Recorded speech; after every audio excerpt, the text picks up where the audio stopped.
This screencast follows on from the last one, which was Twitter Basics.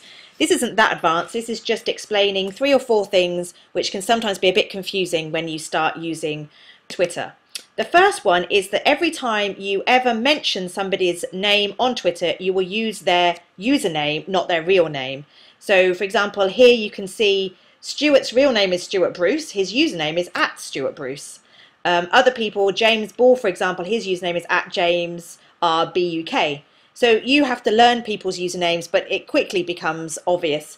But the reason you would do that is, for example, here, Juliet is talking to somebody here and she's using their username. Now, by doing that, it becomes hyperlinked, which allows me to click on that and very quickly get a sense of who is this person, how many followers do they have, what are their last tweets. So very quickly, if I wanted to, I could follow that person. So the reason that Twitter encourages us to use people's real names is so that this network grows. It also means when you use somebody's username, they are alerted that they have been mentioned.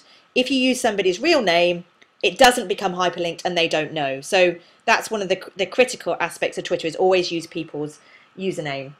The second element is hashtags. Let me see if I can find one. Here's one here around Bahrain. And the people who are new to Twitter think that hashtags are mysterious. Somebody once gave me this explanation, I think it's quite a good one, is that Twitter is a little bit like a party and everybody's in a room talking to one another about lots of different things. Hashtags are almost like somebody has gone into the bedroom, stuck a sign over the top of that bedroom and said, this conversation is all about Sherlock, the TV program, and that hashtag Sherlock is above the bedroom door and everybody in that room is talking about Sherlock. But the thing is, everybody in that room wants other people to know that they're talking about Sherlock, so they have added that to their tweets. And what it means is that you can follow conversations about anything. My timeline here is only the tweets from people I follow, but actually I might have a secret interest in a mobile phone conference that's happening in Singapore, and I can follow all the tweets coming from that conference. Or I might want to follow the results of a murder trial that are happening, and if I follow that particular hashtag, I can see all that. Or I might want to watch a TV program like Sherlock and follow all the conversations around that TV program.